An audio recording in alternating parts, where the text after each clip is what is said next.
but it's a fact that nobody is able to change the course of our times. Well, you should be able to. You used to have the power to control the future. You just need to repeat what you did before. I have no intention of doing that. My greatest happiness in life was being able to talk with you.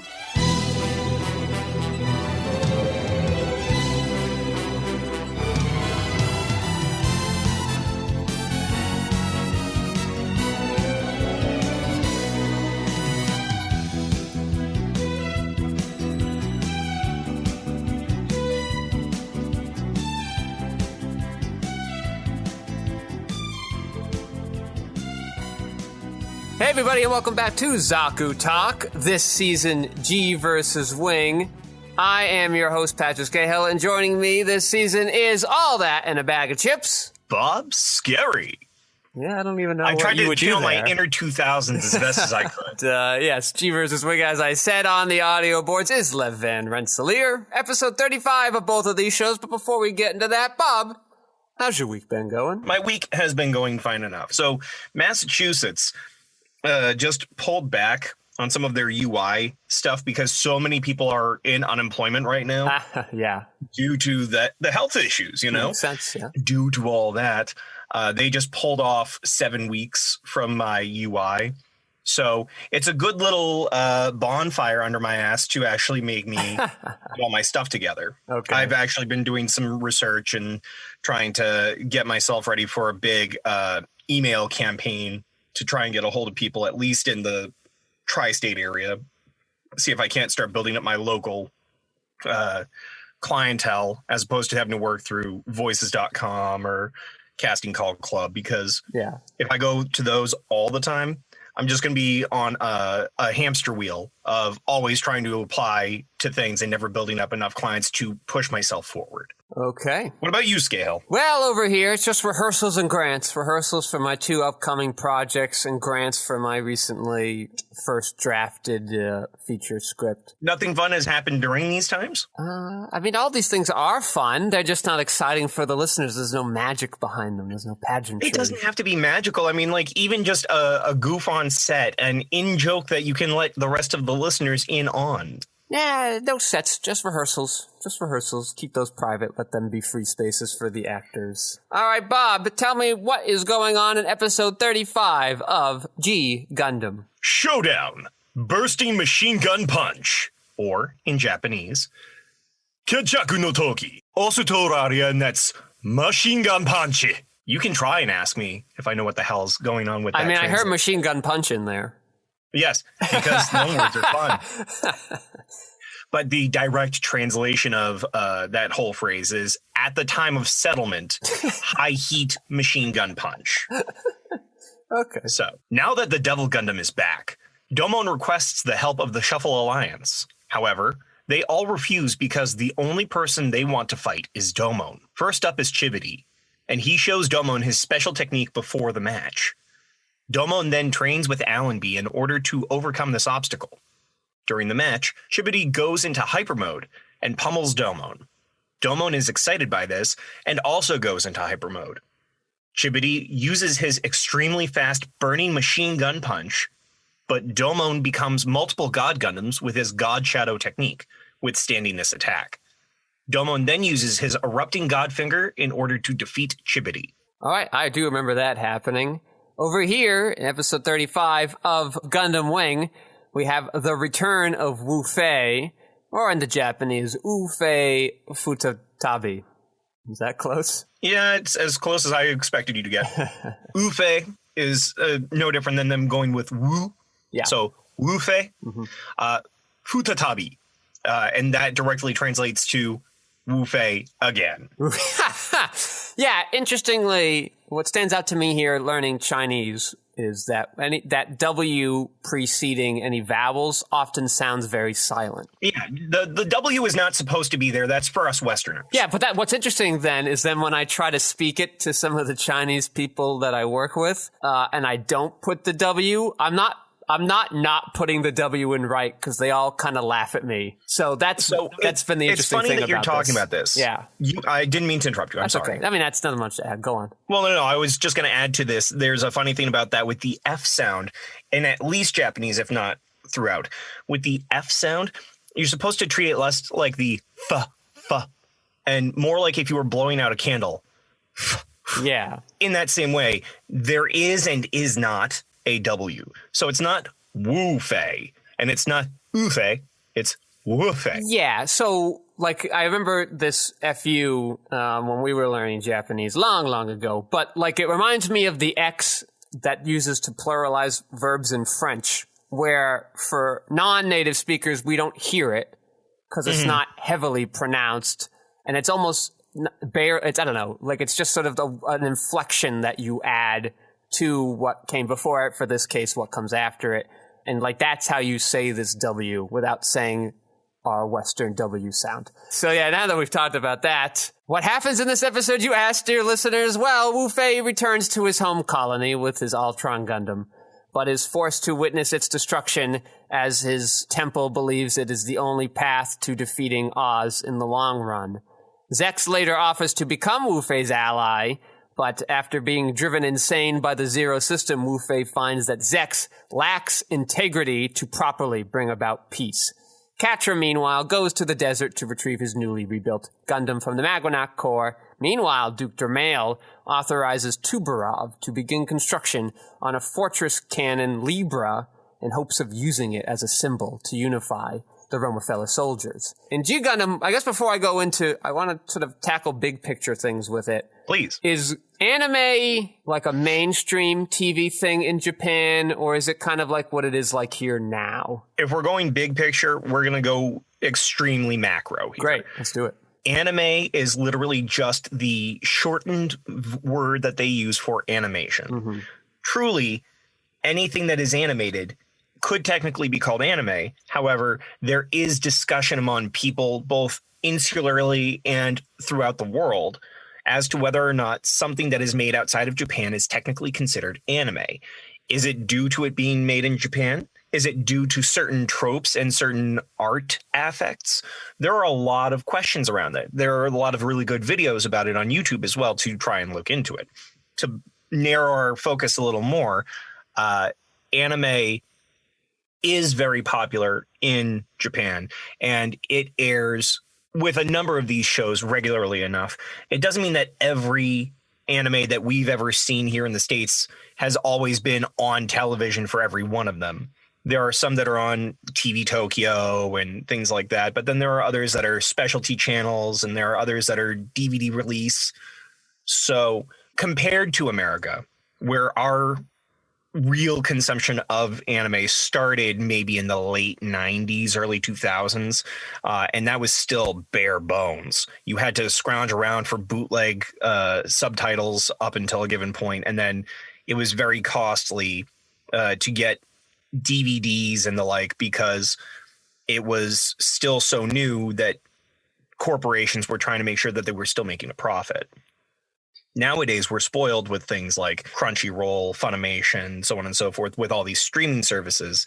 And we've got a conglomerate like Netflix trying to make anime in their own right underneath their label. Yeah, anime is easily consumed, probably at a greater level in Japan than in the States, but that's because, I mean, Sanrio stuff and Rilakuma and everything else all is just standard there, as opposed to having to sift through Blue's Clues and Yo Gabba Gabba in order to get there. So do you think a show like G Gundam could have aired on like their equivalent of like an NBC primetime lineup? Primetime, no. Okay, so it's not it that wouldn't have been yet. A lot of these shows that we're watching wouldn't necessarily be primetime. At best, it would probably be in a similar afternoon block. Okay.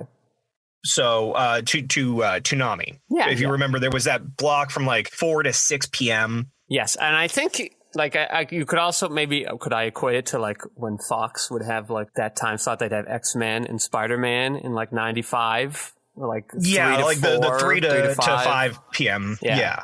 Okay. Does that mean it's being targeted at these after-school kids, do you think? without having any of the actual ratings and time slots in front of me, I would presume that it would be during that slot, as opposed to the what we have here in the States, or had, was as Saturday morning cartoons. All that is on Sunday, because Sunday is their one day off. Even school kids go to school on Saturdays, albeit probably for a truncated amount of time, and generally not over the top compared to the Monday to Friday schedule that you and I went up with. But Sunday was the day that all the fun stuff was happening. So you would wake up in the morning and you'd get to see your Super Sentai, your Kamen Rider, your various anime that happened before that, so on and so forth. Aside from that, my understanding is you would have these blocks that we grew up with Toonami, with Fox Kids, put in the afternoon for those who aren't going to cram school because they're too young, or the people that were willing to throw a VHS in and record it. Okay. I just asked because two things were sort of, aside, spare us from nitpicking all the silly things that happen. Two things really sort of stood out structurally that I wanted to examine. And one is sort of the episode splitting its attention between Chibity and Domon. And also this sort of plot construction that is just very common in mainstream television in general, where the protagonist is trying something in a practice or a training or whatever, and it doesn't work out.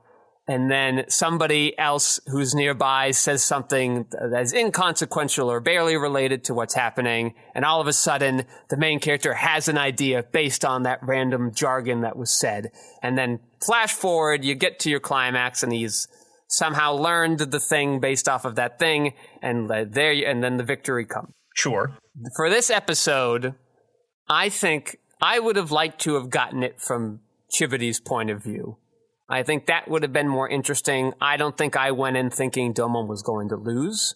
And I actually spent a lot of the episode looking back and thinking back and being like, did Domon say he had to win all of his matches, or did he say he just wouldn't lose any of his matches until the finals? And then I thought, I think he said he won, so he has to win here. But so there was no even attempt for like another tie in all of this. Yeah. So I think, I don't know, having Chibity go in and he learning this stuff instead of just having had it, learned it in the background off camera, episodes and episodes ago, apparently, and just showing it off now. I think it would have been interesting to see how he kind of figured that out, what this meant to him, and kind of him having to kind of accept his loss. And then this Rocky Balboa ending the show tries to give us feels a little bit more, because we're coming at it. We've spent all this time with Chibity and we're in his headspace. And now we feel like the cheers, even though I guess they are saying his name, but it just feels like it's just generic cheering and like they're both winners. But if we're there with Chibity the whole time and feeling that loss, that would be interesting to me. And has Domon lost yet? Right? He always wins or ties. So like we've never been stuck with a character in the losing position, right? No. So, the way it's gone is that whenever he's lost, it has never been on the official matches. Yeah. So, like, when he fought against Master Asia, he lost, but it wasn't as part of the Gundam fight. So we've gotten to be with him in terms of his storyline, his hero's arc. He's lost a number of times, like 2 or 3 times at least. But none of them have affected his win structure for getting into the Gundam fight. And then why this sort of brings up this other plot construction is because you did spend, I don't know, the first 5 to 7 minutes-ish with Chibity. Maybe even shorter than that, but like you open up with Chibity, and then Domon has to be like, oh, there's a big Gundam head here. And then he tries to get the Shuffle Alliance together. And then he gets to focus on trying to get Chibity to join first because it's his episode. But now Domon has to go and do all this training stuff, but it's truncated because we spent time with a Gundam head, we spent time with Chibity, we have to spend time with Chibity later at the end. So this training thing has to be like quick, and he just somehow, based on one thing she says, he just makes like 10 copies of himself. And so it comes out of nowhere. So I think the Chibity thing is more interesting, but if you weren't going to do that, I don't know if you want to donate that much time to Chibity and Devil Gundam stuff so that Domon can more interestingly or believably get 10 clones of himself? Let me explain a few things, because there are a number of nitpicks here that I think I can try to clean up. Okay. I feel like they did a great job of giving us a balance of both Chibity and Domon. In Chibity's initial episode, we did not get a whole lot of him. And in the few episodes that we've had of Chibity focus, it doesn't seem to linger too much on Chibity himself. We had focus on his girls for 2 of his primary episodes. Yeah. Right? I agree. So this episode did a great deal of having us feel his burning heart in all this.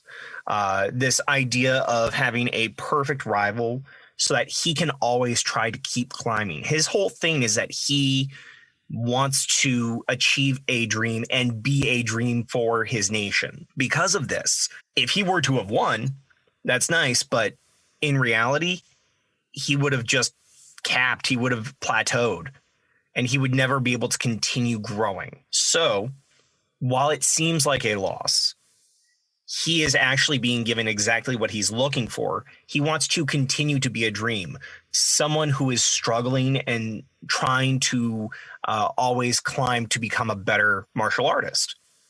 This is shown in the way that not only him losing and getting the respect of his nation in, what would be his major final match, right? But it's also his opportunity to recognize his status now as a Shuffle Alliance member. He's never going to defeat Domon. There's a reason why he is the King of Heart, the effective red of our little Sentai here. That means that he is always going to be able to have that opportunity to strive and build up his skills in a way that if he had won, he would never do. He would have probably gone the way of Gentle Chapman. So where I think it doesn't do a great job of giving us that is that it has to tell us that kind of over and over again in the short time it gives Chibity so that we do have this information instead of taking that time to let him do things where we go like, okay, I get that. I'm like that. I feel that. And until you kind of explain the Shuffle Alliance relation at the end, I spent a lot of my time being like, wait, why does him losing now he wants to join the Shuffle Alliance we did before? And it sounds like it's because now he realizes he'll never win the tournament, so he doesn't have to focus on it as much as the Devil Gundam. Is that what I'm supposed to take away? I mean, that is one of the interpretations you can take away, sure. I was trying to get at the fact that my interpretation, this is not like in book, right, is that if he had won the tournament, or at least his match with Domon, there would be nowhere else for him to go. There is nothing higher than that. Because Domon is a perfect rival for him, and really the entire Shuffle Alliance, he is always going to have to struggle. And that struggle is, it's what makes doing the martial art and existing, in Chibity's case, worthwhile. And we're going to see something like that happen over the course of the next few episodes if that isn't blatantly clear. Yeah, each of these individuals is having to struggle with what their arc is. They're going to effectively resolve their personal arcs over the course of these next few episodes in a way that shows that, unfortunately, our main hero is going to have to crush their presumed dream. He's not doing it in a way that is actually harming them in their goals. He is stopping them from achieving a thing that is falsely going to give them what they think they want. What we're hearing from them is what anybody would say in their given shoes. But each of them is still going to achieve what they're setting out to do, regardless of the qualifying part of, I have to be the one that wins the nation to become king of space. They don't get to become king of space, though, right? Like their nation does. So like, they are the representative, just like how we see Master Asia behind Wong Fat. Yeah. Wong Fat. But Wong Fat currently king of space. He didn't fight. Yeah, well, I just wanted to clarify. That's all. Yeah, he is currently the ruler of space, but his right hand is Master Asia, where Fat is the governing body head. Without Master Asia, they wouldn't have been able to get to where they are. So it's, in essence, being the sword by the king's side. Yeah, if I'm coming back and redoing this, and the point of this segment was to have Chibity's transition and growth, I don't want to spend too much time with Domon. because Domon's thing in this episode was like, learn to make 10 of him. And that's not an interesting thing to follow. I would rather see Chivity learn his thing, since he's the one who's arcing. Let's be with him. All right, Bob, what's your point number 2? Point number 2, God Shadow. Okay. Of course. How did I overlook that? No. I'm going to explain why God Shadow doesn't need that much time. Yeah. It's truly a throwaway based on a common technique that is used in media. Hold on. Okay, go on. Is a common technique used in media, generally around those who study ninjutsu or some other divine art. It's called Kagebunshin no Jutsu. Yeah, Kagebunshin meaning just shadow clone. Mm-hmm. That's what we've had here with Naruto has made it the most popular as of recent years. But it's something that's been around in both live action and animation for decades. It's just an easy out to go along with this. You know, he has a multi-hit punch that if he didn't have this trope set aside, I don't think the writers would have come to that, and they might have had to spend more time. But this is an easy shorthand. Lets us just keep moving with the story, because Domon's arc in this episode has nothing to do with his fight. Yeah. Other than the whole, like, rather than stressing, just fall in love with the battle. That is like the easy thing that we can just throw Domon. Yeah, but we already know he does that, so I don't need more time on that. Exactly. But that's why his moment of importance in this episode really does rely on his interaction with Master Asia, which they get done in the first 5 minutes. I mean, honestly, it's that and just him trying to figure out why these other ones don't want to just fall in line. He doesn't realize that he is the gold pedestal that they have to overtake. Yep. And so he has to be willing to let them fight him instead of just being like, let's get together. We're all great. Yeah, we're all great, but we need to be better than you. Otherwise, we feel inferior. Yeah, I would finagle that too. I would lean into Chivity wanting to win for to let his country know you can all pull yourselves up, blah, blah, blah. Like that would be how I would come back at it. Yeah. And so you're right. They do get a little thing with Master Asia and Domon there. That's great, but you knock that out quick. Now you have the light. You've met your Domon quota for your Bandai overlords. Now you can spend, 18 minutes with Chibity and live that and go through that journey with him. I think that would be very nice to do. That's how I would come back at it. And if you admit that the shadow thing is a throwaway, then I don't need the 6 minutes I had to watch him and Allenby go at it. That's fine. Yeah, I think that was also just trying to give us more stock footage ready for when we have to eventually deal with Domon and Rain having some sort of a falling out later on. Yes. I do want to bring this up because we regularly talk about if we could remake, do an update to each of these shows. Mm-hmm. Are we recognizing that without these shows, we wouldn't get to the more recent series that have given us this film, the cinematic level of depth? I don't think that without G and Wing, I don't think we get there. We have what is already having gone by with the first 3 series go down a bit during the movie lines before we get to G and Wing.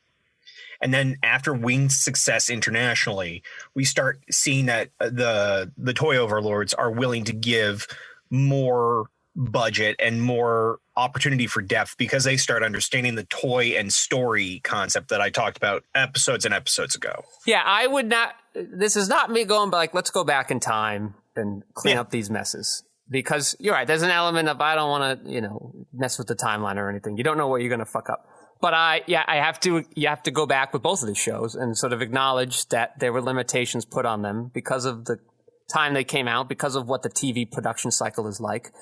And the other interesting point is, like, that era right before these 2 shows came out that you described as going down, I don't think is true. I actually think those are sort of better quality stories. Not the movies. All Gundam movies are tough to do because they're too short. But the series that were coming out near the end, right before these came out, that didn't travel well internationally, I think has more to do with just they're harder to market. It doesn't mean that they're less good. It just means that they're sadder and the toys are less exciting. So you are my Gundam fanboy. Yeah. You know how many series were between the first Mobile Suit, Double Zeta, and the 3rd series that I'm forgetting here. Yeah, so there's OG Gundam, Zeta Gundam, Double Zeta Gundam, 2 movies, and Victory Gundam, plus a bunch of miniseries that were coming out around this time. So besides Victory, we're talking what, like Turn A, Crossbones? No, Turn A comes after the 3 mid-90s shows that take a break from the original creator. So you have What's the third mid-90s show that I'm missing? After War X comes out right after Gundam Wing. Yeah, exactly. You don't know. Most people don't know. It never made it to America. It was never. Oh, okay. It wasn't even popular in Japan for a while. It sort of led to no more Gundam. Like every year there was a Gundam. Then this one came out. They canceled it early. It was the first time they canceled earlier Gundam since the first one. And then for a couple of years they didn't go by. And then Tomino came back for the 20th anniversary to do Turn A Gundam, which has like a lot of homages to everything that came before, even the ones he didn't work on. By the way, Crossbone Gundam apparently has a new model coming out. Yeah. So that is Crossbone was never a show. It was only manga sequels to the F91 movie that talks about the time period between F91 and Victory Gundam, and it is one of the most popular mangas ever, not just in Gundam, and is always at the top of the list of like which manga you want to see an anime adaptation of, and has been for over a decade. And I have no idea why they never will make it. I don't know. It seems like easy money. It seems like easy money, but do they want to spend the production cycle on that versus new product and just keep people clamoring? It's like why we didn't have so much Final Fantasy VII product for a long time. They wanted to make sure that it had the longevity and the life cycle so that if they wanted to invest, they could be certain and then just give a deluge. I don't think that is a strategy any executive at a high-level company thinks, because the current model for the last 15 years has been give them what they know. They only want what they know. It's all we can trust. And they have a natural workaround to these sort of new toy product you're bringing up by, like even with this Gundam Wing manga, is just they just make everything look different. Like they just make it look crazy. So you just don't have it look like it does in the manga. Now it's got a bonus thing or a different design. And now it's like, here's the anime version of the same thing here. And you're like, sweet, it looks so much cooler now. And things like that. So like that, you could do it. I don't know why. To me, it feels like easy money. It's like if everybody's like, we want more Batman movies. And they're like, okay, here you go. But I don't know. Hollywood's making we didn't want this. Hollywood is making 5 Batman movies in the next 2 years, all with a different actor. They have now just said. I know there's the Batman. Yeah. I know there's Justice League, right? No. I'm talking like they're literally doing like this Robert Pattinson Batman movie that's coming out. They're going to make the Batman. They're going to make 4 other ones just like that movie with different actors, different versions of that movie. Okay, because I know we're also getting a new standalone Joker. I don't know. That's coming back. Yeah, that's all bonus.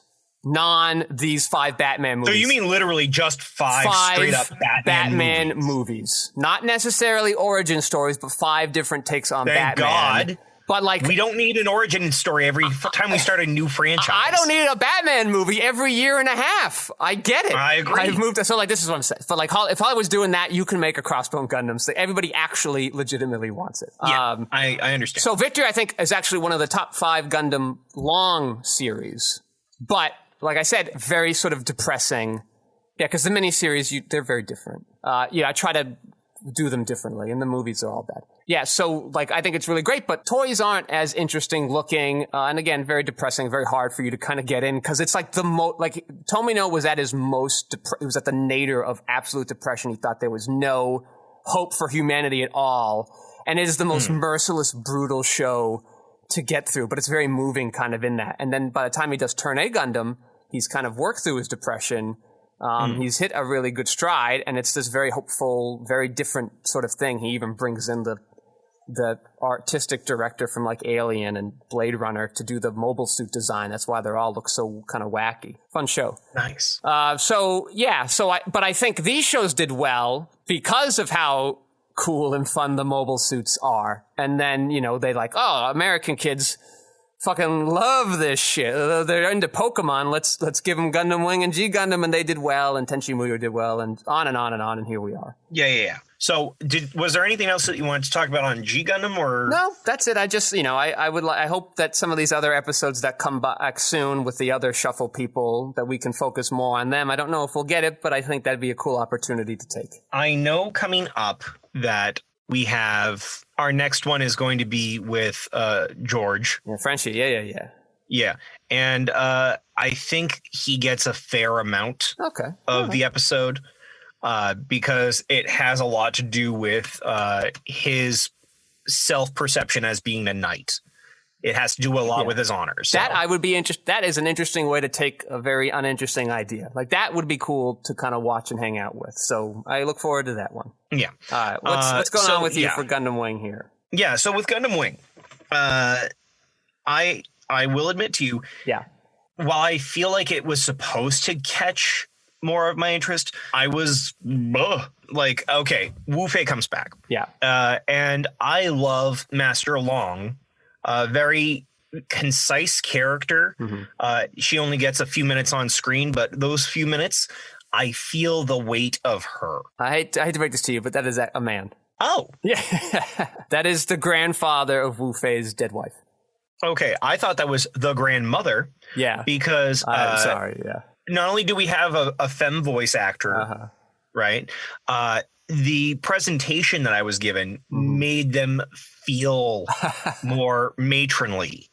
So I just assumed that we had a female leader, much like how his former wife was a leader, right? Sadly, a neat idea. Sadly not was the intention, but a fair mistake to make. Regardless of that, I think that Master Lon had a great amount of weight to them for being so minor a role. I think it is very telling of Wu Fei's background that Lon is just like, yeah, we're just going to blow up this entire space station. We're going to die on our terms.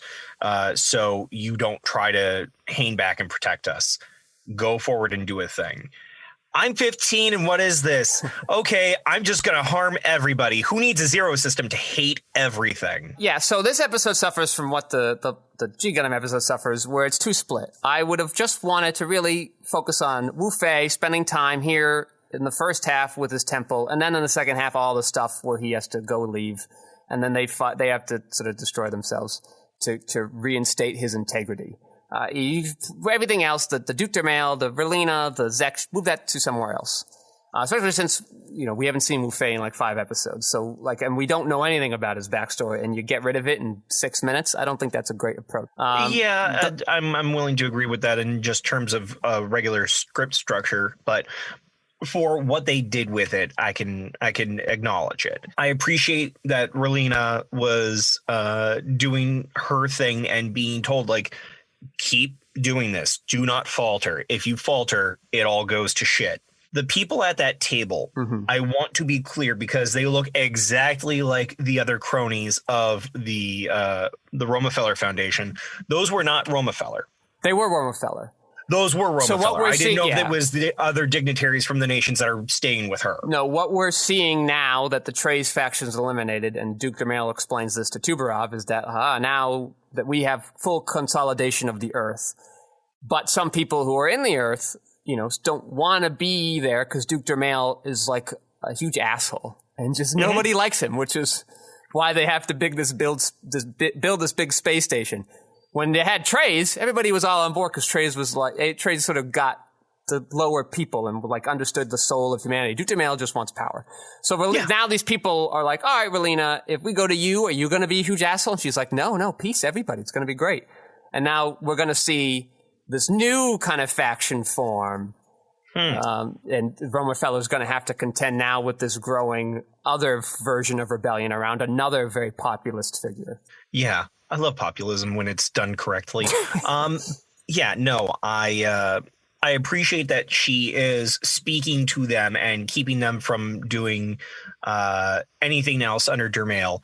It is definitely cronyism. The fact that they just go to whoever appeals to them the best and then just, they were the best the whole time. Okay, great. This is always what international delegations are. It's like, how do I benefit here? And currently, we're not benefiting under Dermail anymore, so why would we keep that system up? So now Verlina has a chance to help them benefit in this other way. But yeah, so I appreciate seeing her actually continuing forward and doing a great job as a hero, even though she is not the focus of this series directly. She is not the Gundam user, so not we don't a Gundam get to user, acknowledge right? her the So same way. you can't market her as the lead, but secretly the lead. Oh, I agree with you. You've pulled me over on your side with this. But speaking of such things, when we have our moment with Hero, I'm looking forward to seeing some sort of growth in him now that he's piloted the Epion, and him seeming to regret having access to this as his Gundam now, what that means for his ability to fight, because he is now reluctant to involve himself in the fights, realizing, everything that happened during his Epion run. I want to see him start learning that he has to care about people. Otherwise, he is going to be just an avatar of death. So right now, Hero had gone to Luxembourg to die, gets the Epion, kills everybody there, then goes back to the Sand Kingdom, which is interesting in by itself, allows Catra to go to the desert to find his Sandrock. But he has an interesting... So, one, the Trace faction have now gone to the Sand Kingdom to help them out. And because like Noin says to Hero, she still views Trace too. I think the quote in English is, "The right and honorable Trace gave you that Gundam, so you must use it properly." So, she still has this kind of soldierly affection for Trace as well, because he understands what he did for her on the battlefield. He actually saved her life in a prequel manga, too. Hero, though, says, I don't see any significant value in protecting this kingdom, because just like sort of earlier on, before he left, he still views it as if the world is unified under Romerfeller or Relina. It doesn't matter. The fighting stops. Why would he want to, he doesn't yet want to fight a losing battle that's going to result in the same thing either way. But his, like Trey's warned him about, he's going to sort of learn the value in being a loser as we keep going forward and what there is to gain from that. I look forward to seeing what that means in this show's terms, because it is definitely still an amorphous, ephemeral concept to me that I'm not quite grasping yet, if I'm being perfectly honest. I get the gist, but I want to understand. Yeah, I guess the goal when art is really great, it's less about understanding mentally and sort of more about understanding, intrinsically. It's like an instinctual thing. I think people have often coined it as emotion, but I think it's more instinctual. I don't know. I think that's you just trying to hide yourself away from your emotions, you icy bastard. No, because emotions to me are sort of these very ephemeral things. And by nature of being ephemeral, I don't think there's much honesty in them. I think they're small, like ego flares, where an instinctual thing is more of like a resonance with kind of the greater whole. That's how I view it. Yeah, sure. I mean, that's a connotation, right? We've talked about that 1,000 times on and off air. On that note, the manga has some interesting translation things that they've done. They have, when in this episode, Master Long is like, your mind is a battlefield, so your real battles are against yourself, and until you win those battles, you will never have integrity. But what about love? I was told love was a battlefield. Yes, thank you, Bob. In the manga, mind is replaced with heart, but as we just sort of had a mini discussion on, those can be viewed as the same thing. So that I don't have it. That is sort of not too interesting. But what is interesting is that in the manga, they replaced the word integrity with justice, which I think opens up a lot more moral ambiguity. So we're going to talk about that actually in a second. I want you to finish your statement, but I have something to say about it. So just a few other changes from the manga is that, as we talked about last, or maybe 2 episodes ago, Zex gets the Wing Zero in the manga when Duo is doing his stuff with Trant. And at that moment, Zex tries to get Duo to join, much like in this episode, try to get Wu Fei to join. So that replaces the Wu Fei-Zex battle here. So the manga just focuses on Wu Fei dealing with his colony. His colony, I talked about briefly way back when I talked about Wu Fei's extended backstory, but just as a reminder, it's the oldest colony built at Lagrange Point 5. It's why it's the L5 colony. So it was the oldest one built, and the Long family went up there and had immense influence over the Earth's sphere. So this made the Alliance, which someone in this episode refers to as now being fully likened to the Romerfell. Romerfell has just become the new Alliance, essentially.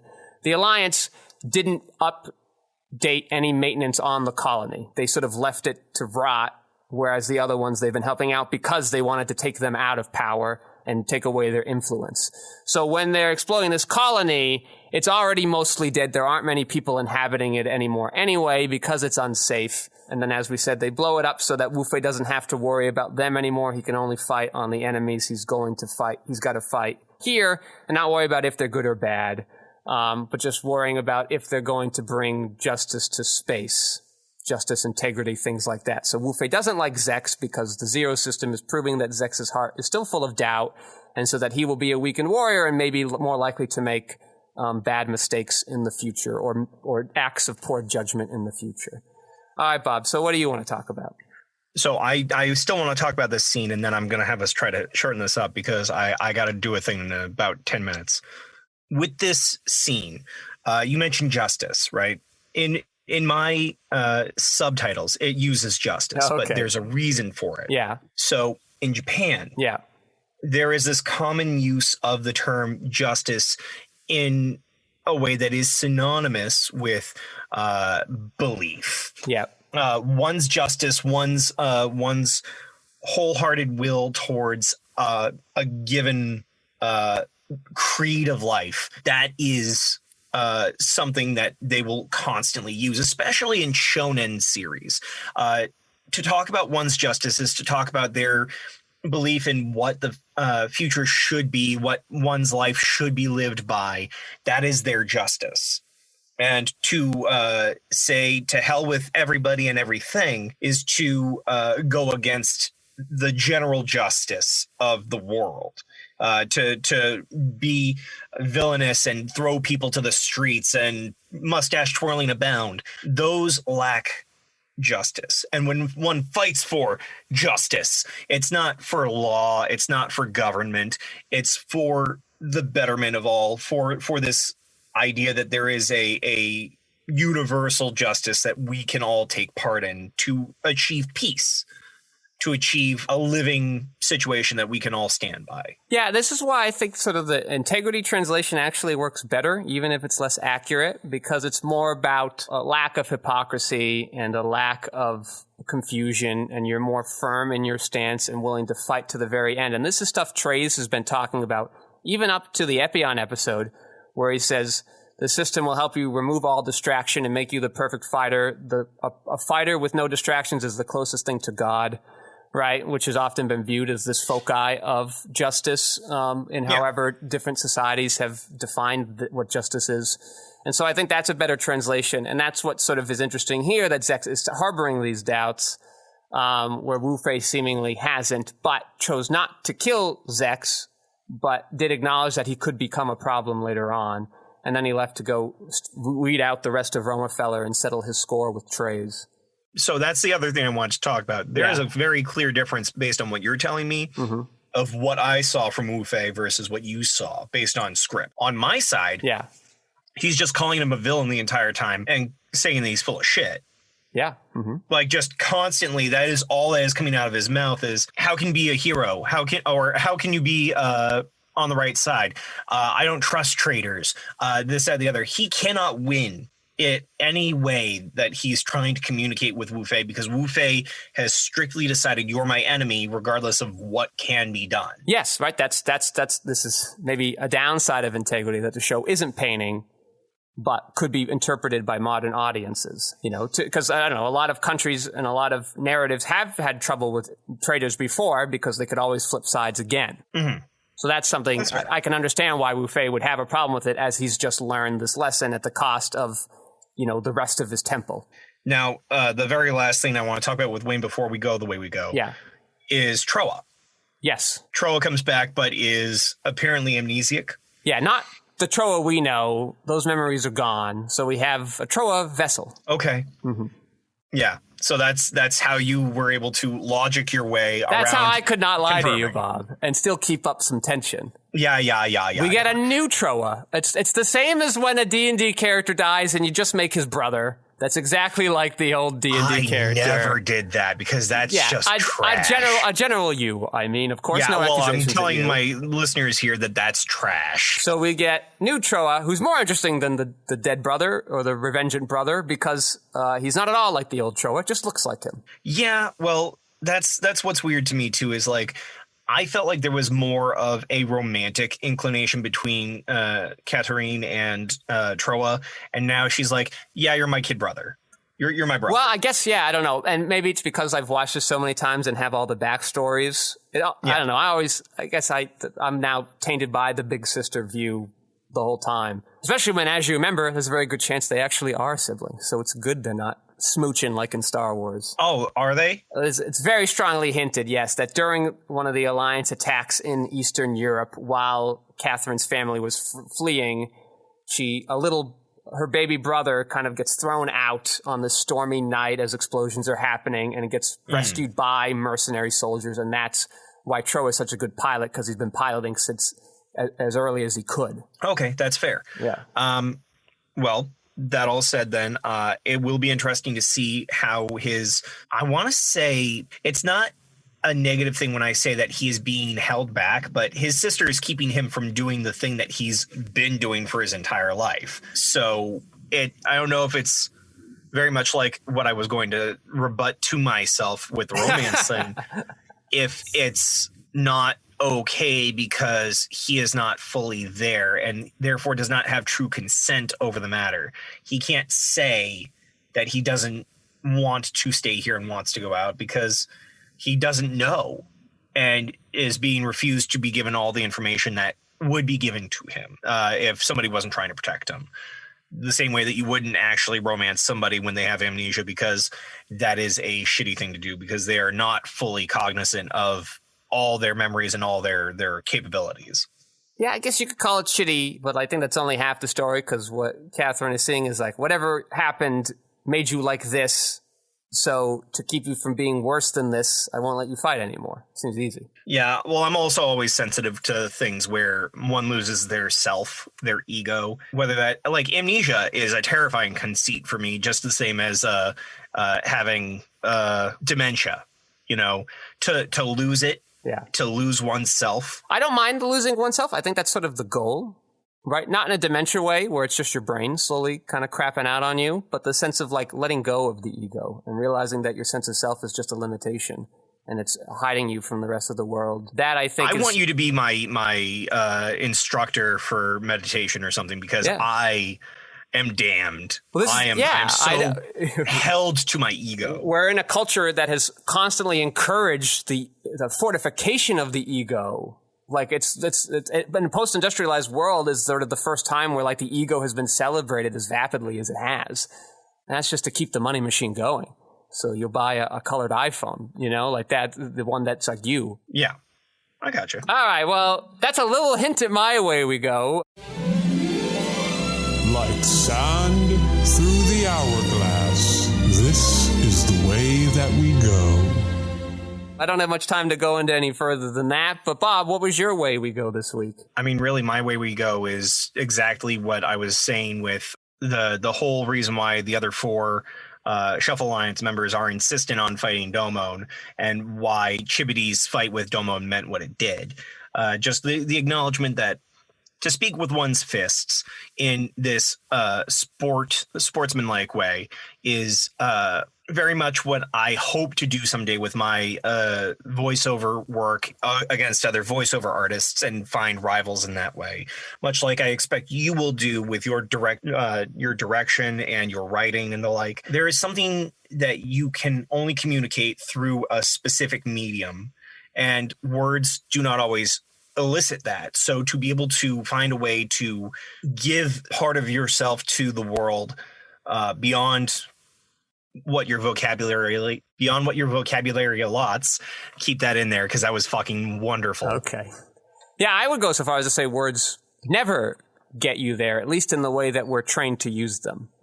They're just too metaphorical for the most part. So that's where those translations break down. Well, I guess one last quick little fun fact. We got to see in this episode that the Sand Kingdom is actually within Greece. So, fun fact. Oh, yes. Neat. Yes, all right, let's take a brief stop at the Nerd Corner. Let's take a walk to the Nerd Corner, where we will talk about a lot of nerd stuff. Yeah. So my Nerd Corner this week, a fun little book that nobody else will enjoy, but when I saw that Satan Tango movie, somehow it came across my plate that there was a book called Damnation, which is the name of one of that director's other movies. This book called Damnation which is like an homage to Satan Tango, the film, written by Janet Leigh, who actually teaches at CalArts, not that far from where I am. And she has got sort of these kind of slew of these kind of weird books that were described as like a modern Elaine Robbe-Grillet kind of phenomenological experience. So I said, what the hell, I'll take a risk and I'll read this specific one that's kind of about Satan Tango. She actually, here's how I found out about her. She did the little essay that comes in with some of these fancy movies. Like there's a whole essay insert within the divs, talks about kind of the influence of the movie and the long takes. And so this is a book version kind of like that. Though it seems a little more fragmented. I don't feel the long takes in it as much. I think the phenomenological passages maybe feel like long takes, even though they're only a couple of pages at a time. But it's very interesting. Essentially, the plot of the book, which is the least interesting part of the book, is that this book has come to this small Hungarian village, and it's kind of passed around, and most people have decided to read it, but some people haven't because of the way that it's affecting the people who have read it. So you get sort of about 12 different points of views of what's going on in the town after this moment happens, and these are these long phenomenological passages that happen. So if you're interested in kind of more avant-garde literature, I would definitely recommend this. People trying, since the 50s, the Roman Nouveau has been trying to take novels out of the medieval period and evolve the artwork to make it more contemporary for us. All right, Bob, what is your nerd corner this week? Well, I have a little nugget that goes with yours. If you want something like that and you want a modern director's take on what literature can do to the mind and how it can affect society at large, check out In the Mouth of Madness by John Carpenter. The way that Skeyhill just described how people are holding out from reading a specific book because they see how it's affecting those who do read it. I think that fits well with this. So if you want to read that book, watch this film, and then maybe do your own compare contrast, like what does it better for you? What does it better in general terms? Check that out. My nerd corner is something I just sent in our Zoom chat there, Skeyhill, and hopefully you will add that to the show notes for a few episodes earlier so people can actually jump on this. Yeah, not a bad idea. The World of Tomorrow, first 3 episodes on Blu-ray, is on Kickstarter right now, thanks to Don Hertzfeldt. I am very much aware of Hertzfeldt due to what most people are aware of him for, and that's Rejected, the series of little simple cartoons that he did with false ads, and it was very comedic, very proto-meme for its time. And Pop-Tarts absolutely stole the artwork style just so that way they could sell fucking Pop-Tarts. But Academy Award winning Rejected. Yeah. Which is even more bizarre. Watch it with the subtitles sometime because the subtitles just go off the rails. It's wonderful. He is a phenomenal storyteller. I have not gotten to see some of his other works, but one of the cool things and why I've already backed this Kickstarter, not only do you get these 3 episodes of World of Tomorrow, this long-running series that he seems to be doing, you get the rest of his short films as well at, I think, the $50 tier upward. So I've gone at that so that way I can have all of his work up to this point. I appreciate independent animators, independent storytellers. And if you do too, which I hope you do because you're listening to 2 assholes who are trying to do independent readings on a toy selling franchise, you should go and check out Kickstarter, World of Tomorrow, first 3 episodes. I recommend this too. I have already backed this myself, even though I already own all of his shorts already. Most of it on a physical media. These last 2 episodes are so recent they haven't come out on that, but I bought a digital version of them just to support him. Hertzfeldt has been a huge inspiration for the animated film I'm working on this spring. So I would definitely recommend people trying to do things a little out of the norm. All right, well, thanks to Lev Van Rensselaer for helping out this week. Of course, let me thank my host this week, as he will be each and every week this season, Bob Skerry. Yeah, that's me. You got any plugs, Bob? I mean, I guess. Hey, hi, Worldwide Sentai. This is Bob Skerry VOA coming at you live from Zaku Talk headquarters. You can follow me on Twitch, Twitter, Instagram, and a slew of other places by my handle, Bob Skerry VOA. That's Bob Skerry, voiceover artist. You can also go to bobskerryvoa.com to listen to my demos and hopefully see some updates in the near future as I'm doing a little bit of tweaking to my branding and hopefully going to be doing, as I said earlier, a email pushing campaign. So if you happen to be a creative director of some kind and you have not contacted me yet, I'm sorry. You should now. What about you, Scale? And I am your host, Patrick Scale. You can find my features, documentaries, short films, video essays, animations, behind-the-scenes footage, and so much more at QuixoticUnited.com and presumably social media with a similar sounding name. Thank you all for listening. Bob, tell the audience what you did when the lights went out in Georgia. I smiled because I didn't have to look at the rest of the people in Georgia. Just one beat, going against